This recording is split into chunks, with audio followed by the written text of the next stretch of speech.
I'm telling you, it's my handwriting. Damian shouted without strength. Who is Cesar? Beatrice asked. I don't know. Damian answered, thinking she was talking to him. He was my first boss, Domingo explained. When I got my degree, I did my internship with him. Not with him, actually. He hired the firm I was doing my internship in, but I worked close to him. He was a nice guy. It was him who encouraged me to quit architecture and find my real vocation. But later. I see, fine. But what does your career advisor have to do with this man? Beatrice asked, pointing at Damian. Right, you don't know it. Cesar was the owner of the company that set the factory at the city. He said like it was the usual. What factory at the city? Beatrice asked, angry because Domingo was speaking like it was obvious. The only one. Damian dropped, fighting against the sleep. It's a long story. I'll tell you later. It's not important. What we need to know is why he brings a note written by Cesar, he said, looking at Damian, when he is dead. The people that came with Domingo didn't turn a hair. Beatriz was beginning to feel uncomfortable because of the ignorance. One of them grabbed Damian by the nape and raised his head to make him look at Domingo. Hell, my head hurts so much. The only thing Damian could say. Where did you get the note? Domingo asked, serious. Beatriz began to lose the seriousness and the anger. She had asked that already. If the expert didn't know better, why did they take the trouble to come?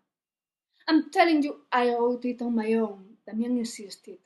Domingo told Beatriz to bring a piece of paper and a ball pen and let Damian prove what he was saying.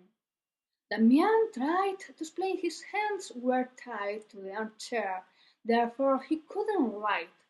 But he wasn't able to speak before they hit him unconscious again. His staff. One of the men that came with Domingo said, maybe if you untie his hand, he can write.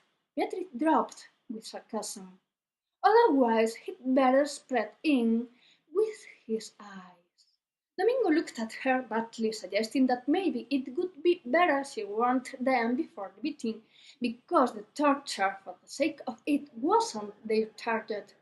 One of the men that came with Domingo untied his hand, the other splashed his face with cold water to wake him up. Right, Domingo ordered. Damian hardly grabbed the ball pen. It slipped away when he tried to press it down against the paper. It moved aside when he tried to write. It doesn't look alike. Domingo analyzed the writing. How can you tell it? His hand was shaking like he was drunk. Beatrice looked down on him. Look the way he does the vowels. And the D doesn't look alike either, Domingo explained. Domingo hid his face behind his hands, walked nervous from side to side. They killed him. He cannot be alive, he thought. Well, it's also possible there are more people that write in a similar way, Beatrice said, taking the note with the Chipiron's address on it.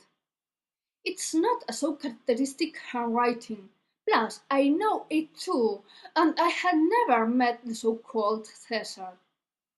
Domingo took the note from Beatrice's hands and stuck it on Damian's face, not taking into account Damian had one of his arms free from Beatrice's thighs. Damian reacted fast, grabbing Domingo's hand with such strength that turned it into insignificant the headache, the blows, the sleep, and the tiredness. I already told you I wrote it myself, Damian threatened. Catching them all by surprise, Domingo didn't get scared, looked at him right into the eyes not to let him realize he was seeking the knife with the other hand. Beatrice took the gun she had left on the table half abandoned. The other two didn't move. They saw the scene from the distance, paralyzed for a few seconds, going back to normal afterwards. How is that if it doesn't look nothing like what you have written now? Domingo asked in the same threatening tone. I don't know. I sat down, I took the ball pen, I took a paper and I wrote it down. I think that's what you have to do if you want to write something in a piece of paper with a ball pen. Damian said with sarcasm. Sometimes I even do it standing up. The guy doesn't say a word, Beatrice said. We should kill him once and for all. Domingo's entourage objected what they called such a stupidity. They thought that insist would make Damian say all he had to say. Have you brought the shots? Domingo asked one of his friends. The man didn't answer. He opened his jacket and took out a small case. He filled up the syringe with a mixture yellow liquid. Domingo removed Damian's hand from his and tied him up again, with not much effort. The man approached with the syringe and injected that disgusting liquid. You'll see how long he takes. The man told Beatrice.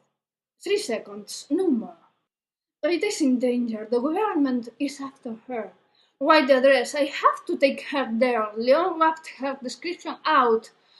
I didn't order her murder. She's in danger. They are going to kill her. They know what to do at the town. They are going to kill her. We have to leave the city as soon as possible. Damian fought against the unconsciousness. Who the hell is Rita? He sat up.